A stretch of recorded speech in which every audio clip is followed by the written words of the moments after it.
Søren Kierkegaard é considerado o primeiro filósofo existencialista. Mas quem era ele? Como ele usou a literatura para revolucionar a filosofia e se tornar o pai do existencialismo? E por que ele disse que a liberdade causa ansiedade? E qual foi a sua resposta à nossa angústia existencialista? Portanto, hoje responderei a todas essas perguntas ao discutir a vida de Kierkegaard e sua jornada para se tornar filósofo e escritor. No próximo segmento, resumirei e discutirei seus livros filosóficos mais famosos, ou e Medo e Tremor. Então pegue uma xícara de chá e um doce dinamarquês, junte suas peças de Lego ou simplesmente coloque seu chapéu de viking ou qualquer outro clichê dinamarquês que você tenha, porque estamos falando sobre o existencialismo de ser ou não ser e aquela famosa frase de o príncipe dinamarquês Hamlet. Vida. Søren Kierkegaard nasceu em 1813 em uma rica família dinamarquesa em Copenhague. Embora sua mãe fosse de origem modesta, seu pai era um comerciante de lã que trabalhava para manter os dinamarqueses aquecidos no inverno frio, mas por dentro ele era um homem nórdico severo, interessado em filosofia racional e atividades intelectuais. Quando menino, Kierkegaard foi exposto a obras de filósofos escandinavos, alemães e gregos antigos, incluindo Platão e Sócrates. Apesar da sua exposição à filosofia, ele próprio não estava interessado em tornar-se filósofo e, em vez disso, foi para a Universidade de Copenhaga para estudar teologia e quem sabe talvez para se tornar clérigo ou teólogo. Afinal, seu nome Kierkegaard significa literalmente cemitério em dinamarquês. Mas, apesar de sua crença religiosa em Deus, às vezes ele ficava profundamente perdido e, como resultado, sentia-se mais atraído pela literatura. Na verdade, ele escreveu sua tese de mestrado sobre ironia socrática através das obras de Platão, Xenofonte e Aristófanes. O que é ironia socrática? Refere-se simplesmente ao pai da filosofia grega, o senhor Sócrates, que fingia ser ignorante, estúpido ou ingênuo para confundir os seus oponentes e baixar a guarda num debate. É como um detetive que faz papel de bobo para que o réu revele algo por si mesmo.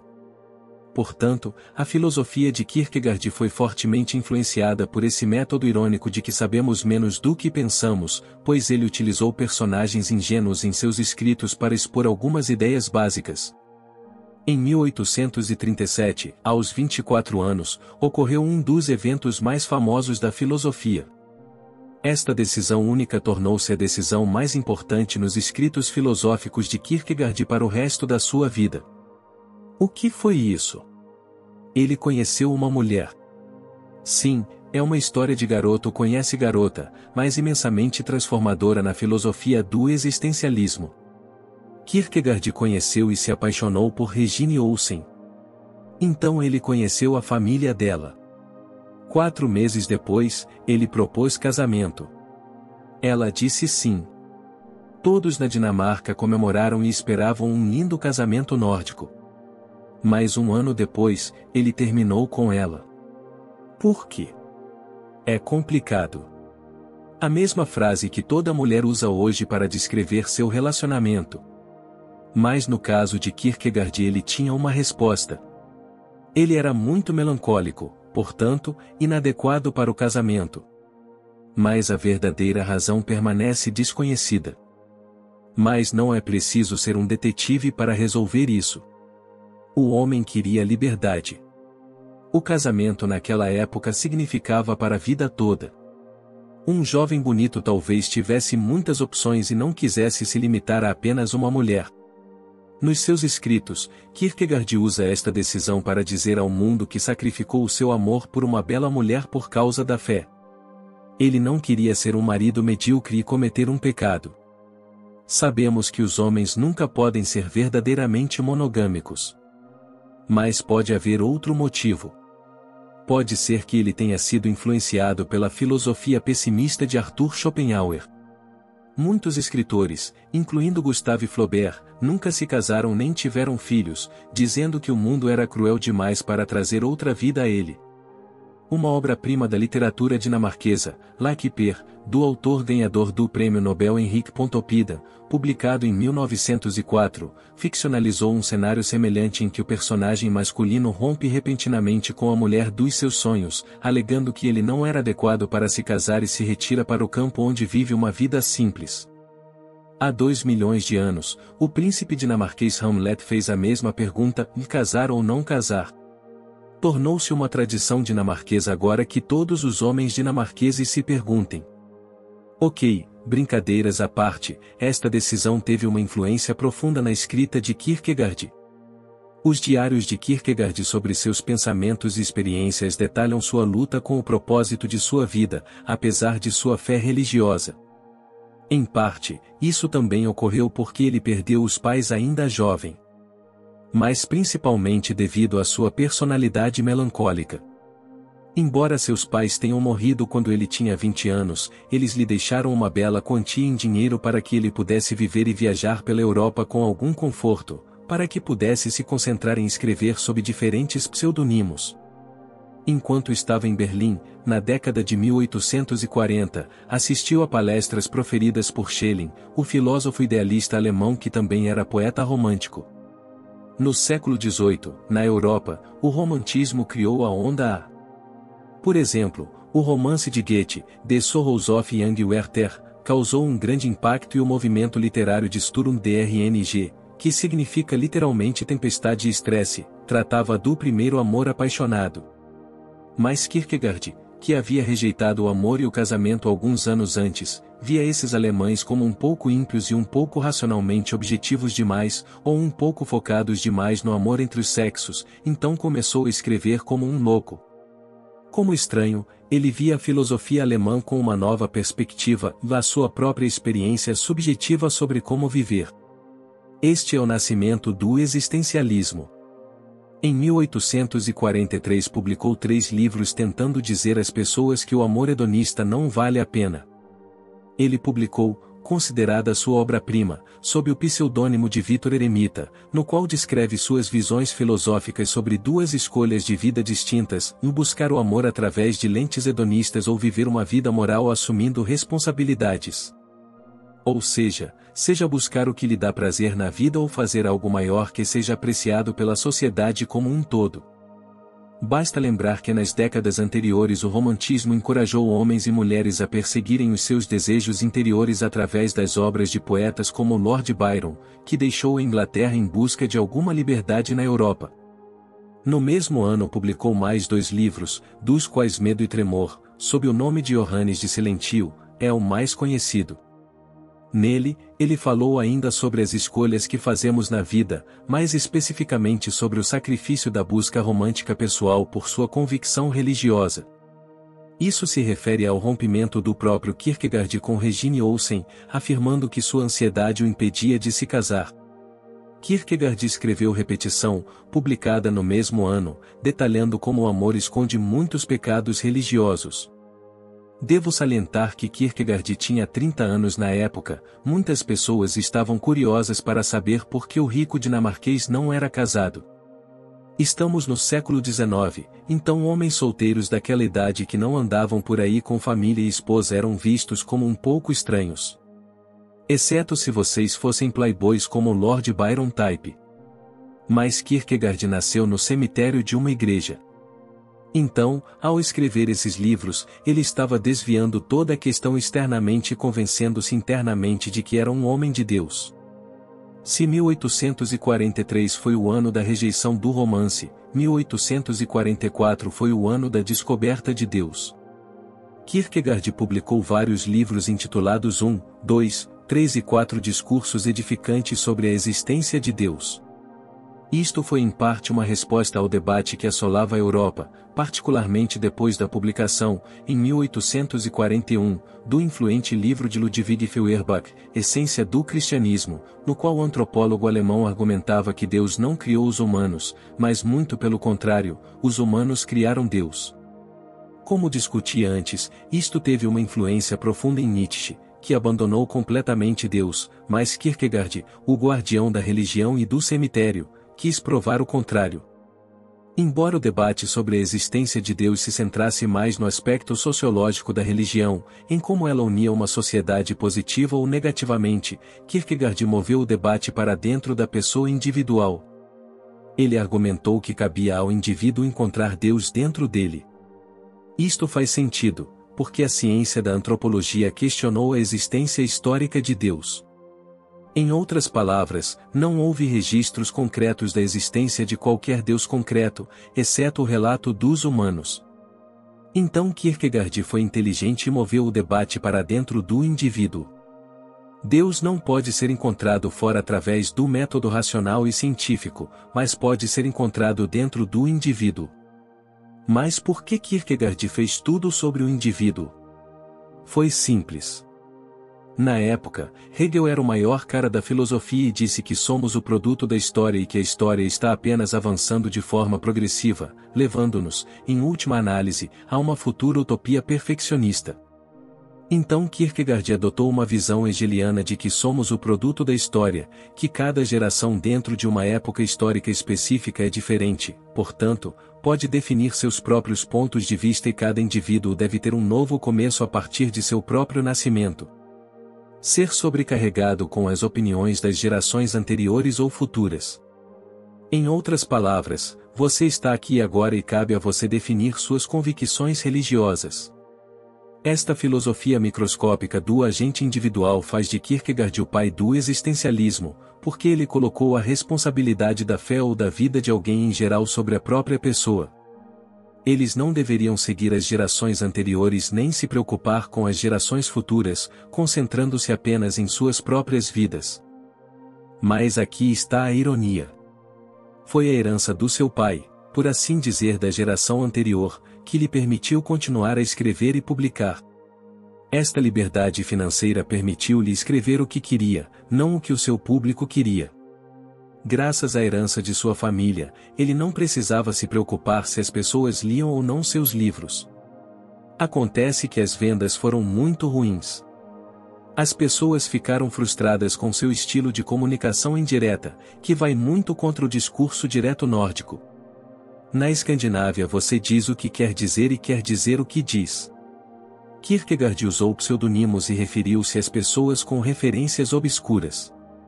Por exemplo, ele chamaria uma pessoa religiosa de cavaleiro da interioridade oculta. Isso faz você rir, não é? Seu estilo de escrita combinava com sua própria personalidade. Kierkegaard era uma pessoa indecisa.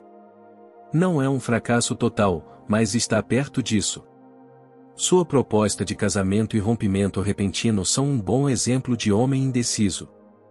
Em muitos aspectos ele era semelhante ao poeta português Fernando Pessoa, que também empregava heteronímos que frequentemente travavam debates acirrados entre si. Acho que todos nós já passamos por isso. Muitas vezes descobrimos que nossos próprios pontos de vista são desafiados dentro de nós, seja por meio de dissonância cognitiva ou de confusão total. Portanto, Kierkegaard personifica essa confusão que todos experimentamos. A modernidade tem feito tudo para tornar as coisas certas, previsíveis e confiáveis externamente. Desde cronometragem, trens, supermercados e tudo mais. No entanto, quando se trata dos nossos próprios pensamentos e convicções, tornamo-nos menos decisivos. Portanto, hoje, mais do que nunca, experimentamos paralisia analítica porque temos muitas opções. Portanto, o que se passa dentro do ser individual é tudo menos certo. Também em seus escritos ele empregou 13 pseudonimos diferentes e referências indiretas, e em alguns casos, argumentos incoerentes que causaram confusão. Acho que ele estava preocupado com a reação da igreja, pois era totalmente contra a igreja falar às pessoas sobre Deus ou manter o monopólio de Deus e da fé religiosa.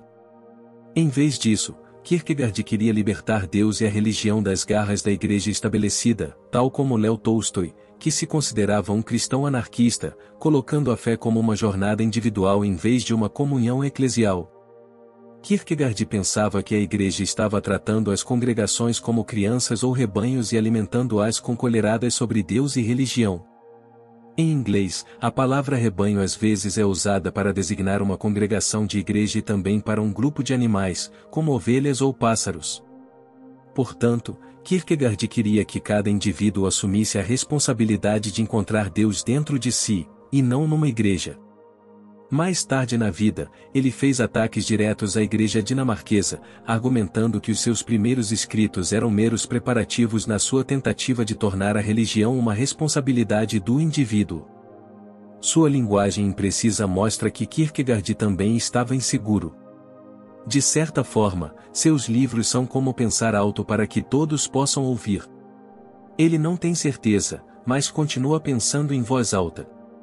Na verdade, inadvertidamente ou propositalmente, seus escritos mostram a confusão do homem moderno sobre Deus e o sentido da vida. Em outras palavras, o homem moderno está perdido. Uma sociedade pode ter um propósito claro, mas alguns dos indivíduos dentro dessa sociedade muitas vezes se perdem. Portanto, o existencialismo de Kierkegaard concentrava-se diretamente no indivíduo, não na multidão ou na congregação. Kierkegaard continuou a escrever sobre a religião e o homem moderno. Ele estava respondendo a dois movimentos divergentes na época. Por um lado, a teoria da história de Hegel colocou a razão na vanguarda do progresso humano, enquanto Schelling e Goethe, por outro lado, defenderam uma visão mais romântica da natureza como uma força obscura e apaixonada, que se manifestou na filosofia de Schopenhauer como a vontade cega que nos empurra sem que saibamos. Kierkegaard sentou-se ao lado, testemunhando a filosofia progressista de Hegel defendendo a razão humana, enquanto na literatura os românticos lutavam contra a razão humana em prol da natureza apaixonada. Para Kierkegaard, o indivíduo moderno é muitas vezes forçado a fazer uma escolha entre razão, paixão e fé. Em vez disso, ele argumenta que o indivíduo deve assumir a responsabilidade por suas escolhas, mas também dar um salto de fé quando se trata de Deus. Embora a modernidade enfatize a liberdade individual no que diz respeito ao emprego, ao cônjuge e assim por diante, existe outra liberdade. É ter fé num poder divino. Ter tal fé liberta imensamente a pessoa. Uma boa analogia seria visitar um médico. Ou você confia na capacidade e habilidade do médico para diagnosticar sua doença ou fica cético e visita outros médicos até estar totalmente satisfeito. No primeiro caso, você deixa seu destino para o médico, o que alivia seu fardo. Mas no segundo caso, sua postura cínica o deixaria mais ansioso. Essa ansiedade decorre de nossa capacidade de escolha. Foi isso que a modernidade fez conosco. Isso nos deu a escolha, mas nossa psicologia não está preparada para isso. Portanto, a resposta final de Kierkegaard é um salto de fé no qual passamos por um período de dúvida e finalmente chegamos a Deus, a quem renunciamos ao nosso poder. Esta se tornou sua resposta definitiva para a ansiedade moderna causada pela liberdade. Kierkegaard morreu em 1855 após desmaiar nas ruas de Copenhague. Ele tinha 42 anos, o que é incrível considerando o quanto ele escreveu e o quão profundas suas ideias se tornaram mais tarde. Os seus escritos tiveram um impacto imediato na igreja dinamarquesa, que rapidamente promulgou mudanças, como permitir que os membros da igreja frequentassem outras igrejas em vez de ficarem vinculados a uma paróquia. O batismo de bebês tornou-se voluntário. Ele também influenciou o gigante literário sueco, August Strindberg, cujo romance, The Red Room, discutia aqui. Como mencionei antes, Henrik Pontoppidan também foi influenciado por Kierkegaard. Então agora a questão é como ele conseguiu ser o primeiro filósofo existencialista? A filosofia dominante na época via o indivíduo dentro de um quadro social, religioso ou histórico. Georg Hegel era o pensador dominante da época que via a história como uma força imparável que moldava a sociedade. Arthur Schopenhauer colocou a culpa na vontade cega de forma semelhante à força da biologia evolutiva, como um instinto que impulsiona nossas escolhas. Mas Kierkegaard mudou a atenção para o indivíduo, as suas escolhas e as consequências dessas escolhas. Agora a questão é por que ou como ele fez isso? A resposta é bastante simples. Ele abordou a filosofia de uma perspectiva literária. Na literatura, geralmente não culpamos as forças sociais ou históricas pelas escolhas que os heróis e vilões fazem. Isso daria uma história chata, por isso fica mais emocionante quando prestamos atenção em como cada personagem toma decisões. Colocamos a responsabilidade sobre os personagens individuais. Kierkegaard partiu da premissa de que cada indivíduo é livre para fazer escolhas na vida e deve conviver com as consequências dessas escolhas. Por mais assustador que possa parecer, temos a responsabilidade de fazer escolhas na vida, e essa liberdade nos causa uma ansiedade imensa. Imagine o Hamlet de Shakespeare segurando o crânio do morto e Origue se perguntando a pergunta mais assustadora da literatura, de ser ou não ser. A filosofia de Kierkegaard pode ser resumida nesta questão fundamental, o fazer ou não fazer. Todos nós temos uma escolha. Como resultado, Kierkegaard revolucionou a filosofia, mas também teve uma enorme influência na psicologia, bem como na arte e na literatura. O estilo de Kierkegaard também é uma ruptura com a filosofia dominante, pois ele foi atraído por metáforas literárias, ironia e narrativa em seus escritos. Em seus primeiros escritos, ele usou pseudônimos, em parte para se colocar em um lugar diferente, ou seja, personagens fictícios, e em parte porque queria se distanciar de sua convicção religiosa para poder ver as coisas de forma mais objetiva. Você poderia dizer que ele estava empregando um estilo de escrita de ficção em livros filosóficos e religiosos, a fim de ver as coisas do ponto de vista de vários personagens. Ele moveu-se entre o subjetivo e o objetivo e concluiu que nem a visão subjetiva pura nem a visão objetiva pura são completas. Em outras palavras, não podemos conhecer a verdade através da nossa experiência subjetiva, e não puramente através da observação do mundo externo. A verdade está em algum lugar no meio. Portanto, Kierkegaard foi um gênio que respondeu à filosofia dominante a partir de sua própria perspectiva individual, usando um estilo literário inovador para apresentar suas ideias filosóficas. Este se tornou um estilo muito popular nos séculos XIX e XX. Filósofos como Friedrich Nietzsche, Albert Camus, Jean-Paul Sartre etc. usaram o estilo literário para tornar a filosofia mais palatável para as pessoas comuns. Aliás, esses homens são todos filósofos existencialistas. Assim, Kierkegaard tornou a filosofia centrada no indivíduo, mas também democratizou a filosofia para que todos pudessem desfrutar de escritos filosóficos. Em outras palavras, ele fundou o existencialismo olhando para a filosofia através das lentes da literatura que se concentra, não na sociedade, mas nos personagens individuais.